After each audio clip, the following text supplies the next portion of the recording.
जय हिंद दोस्तों, कैसे हैं आप सभी। आई होप कि आप सभी बहुत अच्छे होंगे और अपने जीवन में कुछ नया और बेहतर करने का प्रयास ज़रूर कर रहे होंगे। दोस्तों, आज हम पढ़ने वाले हैं एनसीईआरटी अपनी हिस्ट्री की और उसका चैप्टर नंबर हम 10 आज डिस्कस करेंगे। आप सभी जानते ही हैं कि हम अभी 10th जो चैप्टर ये पढ़ रहे हैं ये क्लास 6 का है और इसके बाद हम 7th की एनसीईआरटी को स्टार्ट भी करेंगे। और जिन बच्चों के भी 12th और 10th के रिज़ल्ट आए हैं उनको सबसे पहले कॉन्ग्रेचुलेशंस, और आप सभी अपने जीवन में आगे की ओर बढ़ें और कुछ अच्छा और नया बेहतर करें। इन सभी कामनाओं के साथ हम इस चैप्टर की शुरुआत करते हैं और इसमें हम पढ़ेंगे इमारतें, चित्र तथा किताबें। तो इमारतें, चित्र तथा किताबें, इन सब से हमें क्या जानकारियाँ मिलती हैं, आइए इसके बारे में समझते हैं। यहाँ पर दिखाया गया है इस कहानी की जो स्टार्टिंग की गई है चैप्टर की, ये मरुत्सामी और लौह स्तंभ से की गई है।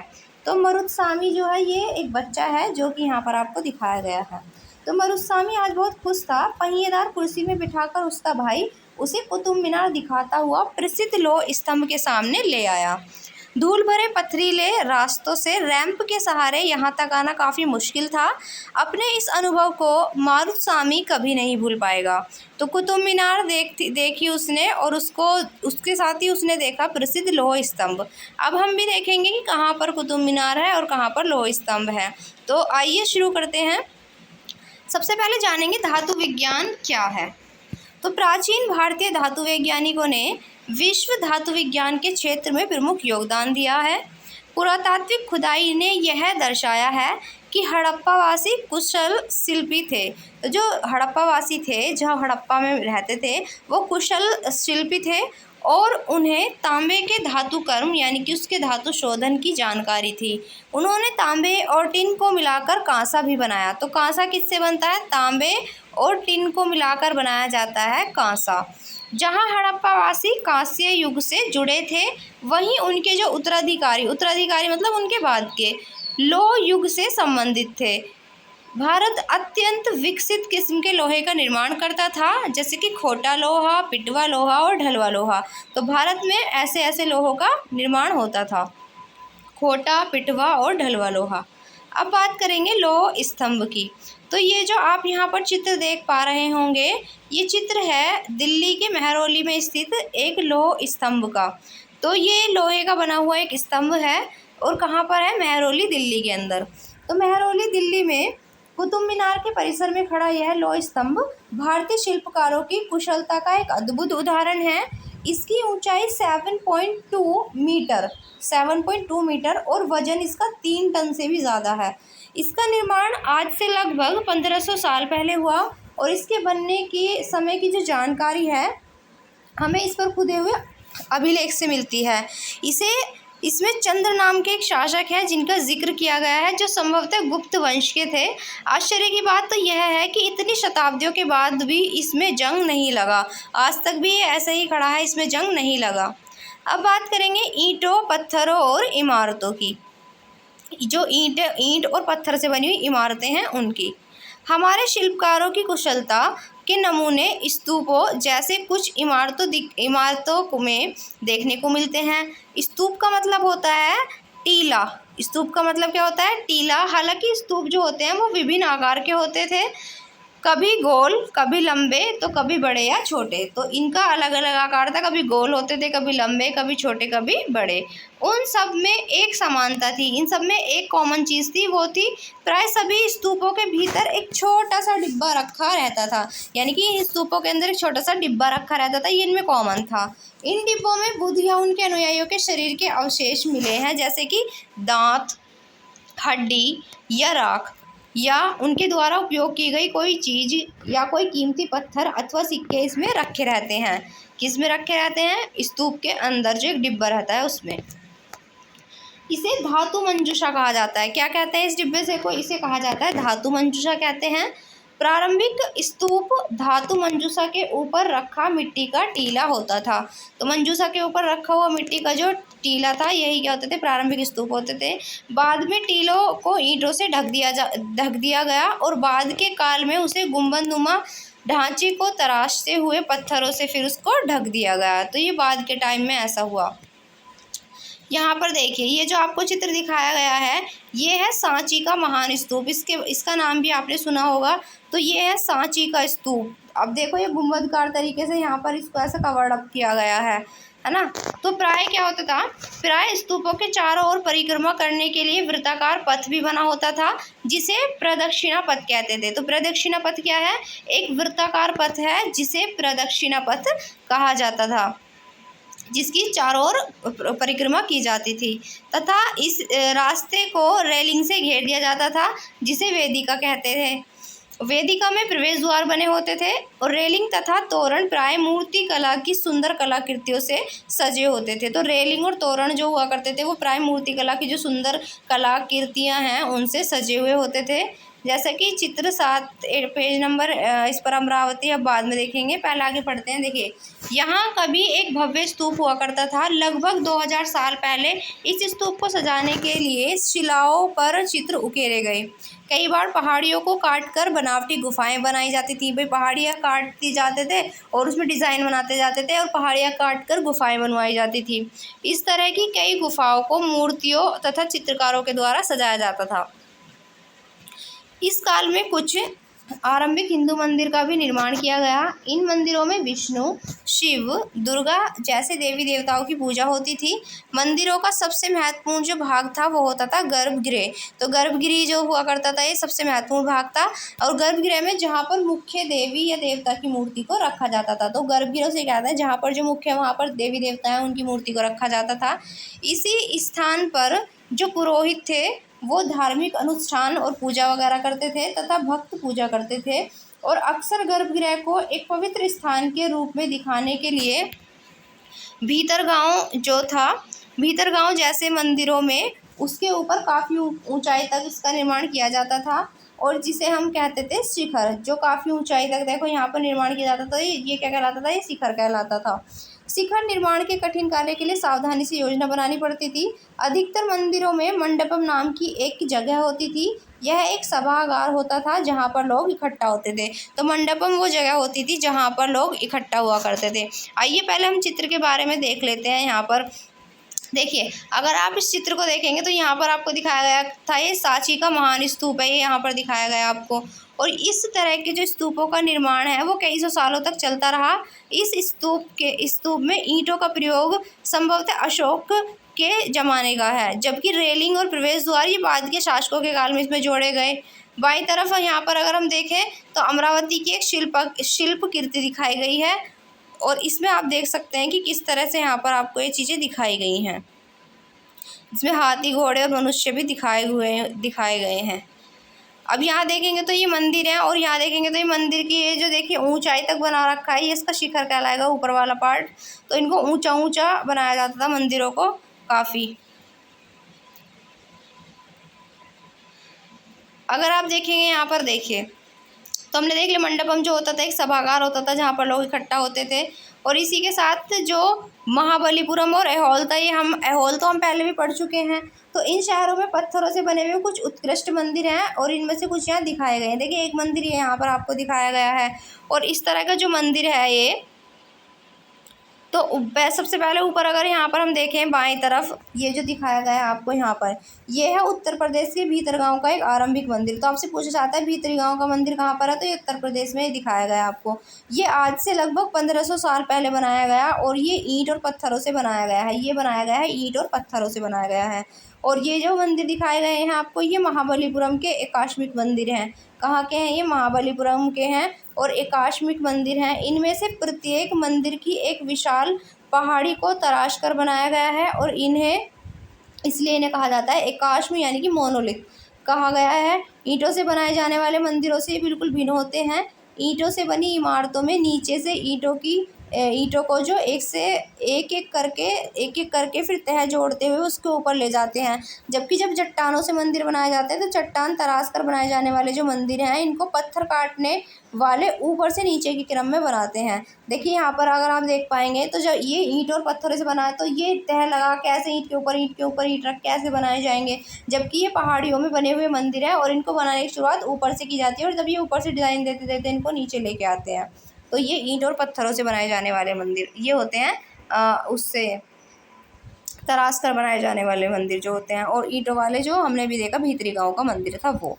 इन मंदिरों को बनाते समय पत्थर काटने वाले किन किन समस्याओं का सामना करना पड़ता होगा और इसकी सूची बनाओ। और दाएं साइड ऐहोल का दुर्गा मंदिर है, ये लगभग 1400 साल पहले बनाया गया था। तो बहुत कठिनाइयों का सामना करना पड़ता होगा भाई, पहाड़ों पे ऊपर चढ़ना, फिर उसको पहाड़ी को काटना, फिर डिज़ाइन भी ध्यान में रखना। तो बहुत सारी चीज़ें होंगी जो उनके मार्ग में उस टाइम पे आती होंगी, जिससे उनको बहुत परेशानियाँ होती होंगी। उस पर चढ़ना, उस पर फिसलने का डर होना, क्योंकि आप जानते हैं ये पत्थर जो होता है वो कितना कितना फिसलता है, कितना चिकना होता है। तो ये बहुत सारी और इस तरह की कठिनाइयाँ उनके जीवन में आती होंगी। अब देखेंगे हम कि स्तूप तथा मंदिर जो हैं वो किस तरह से बनाए जाते थे। स्तूपों तथा मंदिरों को बनाने की प्रक्रिया में कई अवस्थाएं आती थी। इसके लिए काफ़ी धन भी खर्च होता था, इसलिए आमतौर पर राजा या रानी इन्हें बनवाने का निश्चय करते थे। पहला काम अच्छे किस्म के पत्थर ढूंढकर शिलाखंडों को खोदकर निकालना होता था। तो देखिए, सबसे पहले तो वहाँ पर पत्थर जो ढूंढ कर लाया जाएगा, शिलाखंडों को खोद कर निकाला जाएगा। फिर मंदिर या स्तूप के लिए सोच विचार कर तय किए गए स्थान पर शिलाखंडों को पहुंचाना होता था। यहाँ पत्थरों को काट छाँट कर तराशने के बाद फिर खंभों, दीवारों तथा चौखटों, फर्शों और छतों का आकार दिया जाता था। इन सब के तैयार हो जाने पर सही जगहों पर उन्हें लगाना काफ़ी मुश्किल काम था। तो इस तरह से ये मंदिर बनाए जाते थे। अब बाईं साइड अगर आप देखेंगे तो यहाँ उड़ीसा का ये जैन मठ है। क्या दिखाया गया है? उड़ीसा का जैन मठ। ये एक पहाड़ी को खोदकर 2 मंजिली इमारत का बनाया गया है। कमरों के प्रवेश द्वारों को ध्यान से देखो, इनमें जैन भिक्षु रहा करते थे और ध्यान करते थे, जैसा कि आपको इसमें दिखाया गया है। तो यहाँ ये आपको चित्र जो दिखाया गया है, ये 2 मंजिला दिखाया गया है, ये नीचे एक ऊपर, और यहाँ से प्रवेश करते थे, इसमें जाते थे। ठीक है, तो ये जैन मठ का मंदिर दिखाया गया है। और नीचे जो दिखाई गई है ये राष्ट्रीय संग्रहालय नई दिल्ली से एक मूर्ति का चित्र यहाँ पर दिखाया गया है। और यहाँ पर जब आप इस चित्र को देखेंगे तो इस प्रकार की गुफाओं से तो क्या तुम देख पा रहे हो कि किस प्रकार गुफाओं की खुदाई की गई होगी। तो यहाँ पे जो दिखाया गया है ये जो चित्र है, ये खुदाई का चित्र है कि इस तरह से वो उसको खोदते थे। अब इस तरह के शानदार ढांचों का निर्माण करने वाले जो शिल्पकार थे, तो शिल्पकारों का जो सारा खर्चा था वो संभवतः राजा रानी ही देते थे। इसके अतिरिक्त इन स्तूपों या मंदिरों में आने वाले भक्त जो उपहार अपने साथ लाते थे, उनसे इमारतों की सजावट की जाती थी। जैसे हाथी दांत का काम करने वाले श्रमिकों के संघ ने सांची के एक अलंकृत प्रवेश द्वार तोरण को बनाने का खर्च दिया था। इनकी सजावट के लिए पैसे देने वालों में व्यापारी, कृषक, माला बनाने वाले, इत्र बनाने वाले, लोहार, सुनार तथा ऐसी कई स्त्री पुरुष इनमें शामिल थे, जिनके नाम खम्भों, रेलिंगों तथा दीवारों पर खुदे हैं। तो इन सब के नाम भी आपको मिलेगा, दीवारों पर लिखे हुए मिलते हैं। इसलिए जब तुम इन स्थानों को देखने जाओगे तो याद रखना कितने सारे लोगों ने इन्हें बनाने और सजाने में अपना योगदान दिया था। तो वहाँ पर आप इनको पढ़ सकते हैं, जो दीवारों पर इनके नाम आपको लिखे हुए मिलेंगे। अब बात करते हैं चित्रकला की। तो जहाँ ये वो जगह है जहाँ के पहाड़ों में सैकड़ों सालों के दौरान कई गुफाएं खोदी गई। इनमें से ज़्यादातर बौद्ध भिक्षुओं के लिए बनाए गए विहार थे। तो जहाँ पर बौद्ध भिक्षु ठहरा करते थे उसको विहार कहा जाता था। इनमें से कुछ को चित्रों के द्वारा सजाया गया था और इनके कुछ उदाहरण यहाँ पर दिए गए हैं। गुफाओं के अंदर अंधेरा होने की वजह से अधिकांश चित्र हैं वो मशालों की रोशनी में बनाए गए थे और इन चित्रों के रंग 1500 साल बाद भी चमकदार हैं। ये रंग पौधों तथा खनिजों से बनाए गए थे। इस महान कृतियों को बनाने वाले कलाकार अज्ञात है, यानी कि उनके बारे में अभी भी नहीं पता। अब देखो अजंता के चित्र देखिए, यहाँ पर आपको दिखाए गए हैं। ये मशाल में बनाए गए चित्र हैं, ये उस टाइम के अजंता के। और ये वाला चित्र भी आप देखिए यहाँ पर कि किस तरह से यहाँ पर इनकी कटिंग, नक्काशी की गई है, किस तरह से इनको सजाया गया है। अब बात करेंगे पुस्तकों की दुनिया की। इस युग में कई प्रसिद्ध महाकाव्यों की रचना भी की गई। इन उत्कृष्ट रचनाओं में स्त्री पुरुषों की वीर गाथाएँ तथा देवी देवताओं से जुड़ी कथाएँ हैं। करीब 1800 साल पहले एक प्रसिद्ध तमिल महाकाव्य सिलपद्दिकारम, क्या नाम है इसका महाकाव्य का? सिलपद्दिकारम, की रचना इलांगो नाम के कवि ने की। किसने की थी इसकी रचना? एक कोई कवि था इलांगो नाम का, उसने इसकी रचना की थी। इसमें कोवलन नाम का एक व्यापारी है, उसकी कहानी है, और वो पुहार में रहता था। तो कोवलन कहाँ रहता था? पुहार में। और अपनी पत्नी कनंगी की उपेक्षा कर वह एक नर्तकी माधवी से प्रेम करने लगा। यानी कि अपनी पत्नी की तो उसने उपेक्षा करी और उसको छोड़कर वो एक किससे प्रेम करने लगा? एक नृत्य का डांस करने वाली से, जिसका नाम था माधवी, उससे प्रेम करने लगा। बाद में वह और कनग्गी पुहार छोड़कर मदुरै चले गए। वहाँ पांड्य राजा के दरबारी जोहरी ने कोवलन पर चोरी का झूठा आरोप लगाया, जिस पर राजा ने उसे प्राणदंड दे दिया। कनग्गी जो अभी भी उससे प्रेम करती थी, क्योंकि उसकी पत्नी थी वो, तो उससे प्रेम करती थी, और इस अन्याय के कारण दुख और रोष से भर गई और उसने पूरे मदुरै शहर का विनाश कर डाला, ऐसा कहा जाता है। तो शिलपद्दिकारम से लिया गया एक वर्णन यहाँ पर है, इसको हम पढ़ते हैं। तो यहाँ पर कवि ने कनग्गी के दुख का वर्णन इस तरह से किया है। तो ये कहती है कनग्गी यहाँ पे कि ओ मेरा दुख तो देखो, तुम मुझे सांत्वना तक नहीं दे सकते, क्या यह सही है? विशुद्ध सोने से भी सुंदर तुम्हारा शरीर बिना धूल सा सना यूं ही पड़ा है। यह कहाँ का न्याय है कि गोधूली की इस स्वर्णिम आभा में फूल माला से ढके सुंदर वक्ष स्थल से वाले तुम जमीन पर गिरे पड़े हो। मैं अकेली असहाय और हताश होकर खड़ी हूँ। क्या ईश्वर नहीं है? क्या इस देश में ईश्वर नहीं है? पर क्या उस स्थान पर ईश्वर रह सकते हैं जहाँ के राजा की तलवार निर्दोष नवागंतुक के प्राण ले लेती है? तो क्या ईश्वर नहीं है? इस तरह से ये अपना शोक व्यक्त करती है यहाँ पर। तो एक और तमिल महाकाव्य है जिसका नाम है मणि मेखलाई। इसको करीब 1400 साल पहले सतनार द्वारा लिखा गया। इसमें कोवलन की तथा माधवी की बेटी की कहानी है। तो कोवलन और माधवी वो नर्तकी जिससे वो प्रेम करता था, इन दोनों की बेटी की कहानी है। ये रचनाएं अब से सदियों पहले ही खो गई थी और उनकी पांडुलिपियाँ दोबारा लगभग 100 साल पहले मिली। अन्य लेखक जैसे कालिदास, जिनके बारे में हमने 9th क्लास में पढ़ा, ये संस्कृत में लिखते थे। पुरानी कहानियों का संकलन तथा संरक्षण से संबंधित देखिए हिंदू धर्म से जुड़ी हुई कई कहानियाँ जो कि बहुत प्रचलित थी, इसी काल में लिखी गई। इनमें पुराण भी शामिल है।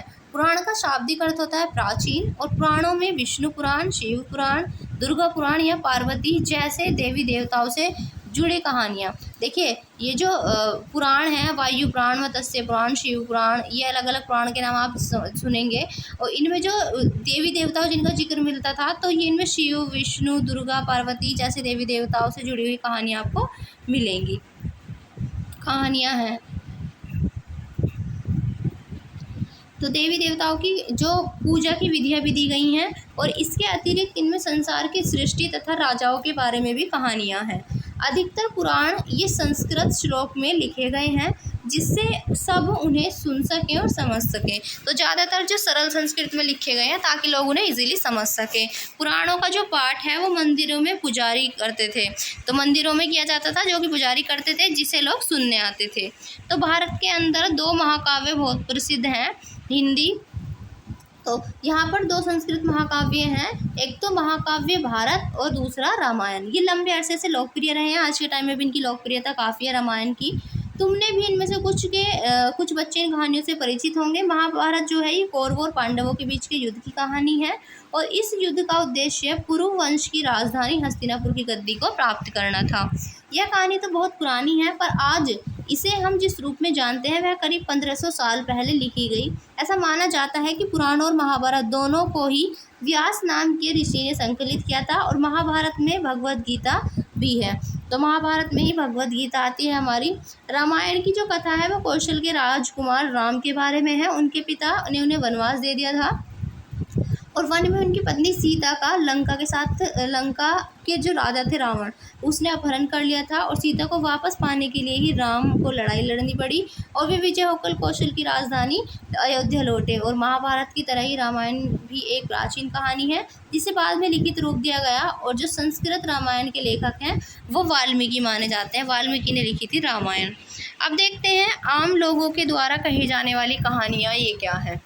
तो आम लोग भी कहानियाँ कहा करते थे, कविताओं और गीतों की रचना करते थे, नाचते थे, गाते थे, नाटकों को खेलते थे। इनमें से कुछ को तो इस समय के आसपास जातक और पंचतंत्र की कहानियों के रूप में लिखकर सुरक्षित कर लिए गए हैं। और जातक कथाएं तो अक्सर स्तूपों की रेलिंगों और अजंता के चित्रों में भी दर्शाई जाती थी। तो इनमें से जो एक कहानी दी गई है अगले पेज पर, इन्हीं में से एक कहानी अगले पेज पर दी गई है, हम पढ़ेंगे। चलिए, ये बंदर राजा की कहानी है, बहुत ही इंटरेस्टिंग है, इसे पढ़ते हैं, आपको सुनने में भी मजा आएगा। एक समय क्या था, एक समय बंदरों का एक महान राजा हुआ। वह हिमालय पर गंगा के किनारे अपने 80,000 अनुयायियों के साथ रहा करता था। इन सारे बंदरों को एक खास आम के पेड़ बहुत प्रिय थे। ये आम बड़े ही मीठे होते थे और इतने स्वादिष्ट आम धरातल पर कहीं नहीं होते थे। एक दिन एक पका हुआ आम नदी में जाकर गिरा, जो कि बहता बहता वाराणसी पहुंच गया। उस वक्त उस नदी में वहां का राजा नहा रहा था। उसे वह आम मिला और उसे वो चक्कर वो हैरान रह गया कि उसने अपने राज्य के जंगलों की देखभाल करने वालों से पूछा कि क्या वे जो आम है वो जो आम था इस आम के पेड़ को ढूंढ सकते हैं या नहीं। तो वे राजा को हिमालय की पहाड़ी पर ले गए। वहां पहुंचकर राजा तथा उसके अनुयायियों ने खूब दबाकर आम खाए और रात में राजा ने देखा कि बंदर भी पके पके आमों का मजा ले रहे हैं। तो राजा को ये बात बुरी लग जाती है और उन्हें मार डालने का वो फैसला करता है। कौन? राजा। तो राजा फैसला करता है बंदरों को मारने का। लेकिन बंदरों के राजा ने अपनी प्रजा को बचाने की एक योजना बनाई। उसने आम के पेड़ की टहनियों को तोड़कर उन्हें आपस में बांधकर नदी पर एक पुल बनाया और इसके एक छोर को वह तब तक पकड़ा रखा उसने जब तक कि उसकी सारी प्रजा नदी को पार न कर गई। फिर इस प्रयास से वो इतना थक गया कि मरणासन होकर गिर गया। और राजा ने जब यह देखा तो उसने बंदर राजा को बचाने की काफ़ी कोशिश की, पर वो सफल नहीं हुआ। बंदर राजा की मृत्यु पर उसे शोक हुआ और उसे पूरा राजा का सम्मान दिया बंदर को। तो ये एक कहानी हमें सिखाती है कि किस तरह राजा को अपना कर्तव्य निभाना चाहिए, और वो अपने कर्तव्य से पीछे नहीं हटा। वो खुद मर गया लेकिन उसने अपनी प्रजा को पूरा ख्याल रखा। अब देखते हैं विज्ञान की पुस्तकें। इसी समय गणितज्ञ खगोल शास्त्री आर्यभट्ट ने संस्कृत में आर्यभट्टियम नामक एक पुस्तक लिखी थी। इसमें उन्होंने लिखा कि दिन और रात पृथ्वी के अपनी धुरी पर चक्कर काटने की वजह से होते हैं, जबकि लगता है कि सूर्य जो है रोज़ निकलता है रोज़ डूबता है। उन्होंने ग्रहण के बारे में भी एक वैज्ञानिक तर्क दिया। उन्होंने वृत्त की परिधि को मापने की विधि भी ढूंढ निकाली, जो कि लगभग उतनी ही सही है जितनी कि आज प्रयुक्त होने वाली विधि है। वराहमिहिर, ब्रह्मगुप्त, भास्कराचार्य और कुछ और गणितज्ञ और खगोलवेत्ता थे जिन्होंने कई खोजें की और इनके बारे में पता लगाएं। अब देखिए शून्य की बात करते हैं। सबसे पहले शून्य। तो शून्य जो है ये अंकों का प्रयोग पहले से होता आ रहा था, पर अब भारतीय गणितज्ञों ने शून्य के लिए एक नए चिन्ह का आविष्कार किया। गिनती की यह पद्धति अरबों द्वारा अपनाई गई तथा यूरोप में भी फैल गई और आज भी पूरी दुनिया में यही प्रयोग की जा रही है शून्य की। ये आप सभी करते हैं। अब बात करेंगे आयुर्वेद की। तो आयुर्वेद चिकित्सा विज्ञान की एक विख्यात पद्धति है जो प्राचीन भारत में विकसित हुई। प्राचीन भारत में आयुर्वेद के दो प्रसिद्ध चिकित्सक थे। एक का नाम था चरक, जो प्रथम द्वितीय शताब्दी ईस्वी से, और दूसरे थे सुश्रुत, जो कि चौथी शताब्दी ईस्वी के थे। चरक द्वारा रचित चरक संहिता लिखी थी चरक ने। औषधि शास्त्र की एक उल्लेखनीय पुस्तक है। अपनी रचना सुश्रुत संहिता में सुश्रुत ने शल्य चिकित्सा की विधियों का विस्तृत वर्णन किया है। तो ये भारत की ही देन है आयुर्वेद की। अच्छा चलिए, तो चैप्टर तो यहाँ ख़त्म हो जाता है। आइए एक बार हम कुछ याद कर लेते हैं हमने क्या पढ़ा। तो यहाँ पर ये देखते हैं स्तूप क्या होता है। तो हमने पढ़ा स्तूप जो होता है वो टीला होता है। स्तूप क्या होता है? टीला। शिखर क्या होता है? तो गर्भगिरा होता है। इसके ऊपर लंबाई में जो निर्माण किया जाता है ऊपर की ओर, ये क्या कहलाता है? शिखर कहलाता है। मंडपम क्या होता है? चलिए, गर्भगिरा क्या होता है? सबसे पहले गर्भगिरा वो होता है जहाँ पर देवी देवताओं की मूर्ति स्थापित करने की जो जगह होती है। और स्तूप के चारों तरफ जो वृत्ताकार पथ है इसे क्या कहते हैं? प्रदक्षिणा पथ कहते हैं। और मंदिर में लोगों के इकट्ठा होने की जो जगह है इसे क्या कहते हैं? हम मंडपम कहते हैं, जहाँ पर लोग सभाएं करते थे। तो आशा करती हूँ ये चैप्टर आपको समझ में आया होगा। समझ में आया है तो बताइएगा कमेंट में ज़रूर, और फिर मिलेंगे एक नई वीडियो के साथ। तब तक के लिए जय हिंद, जय भारत।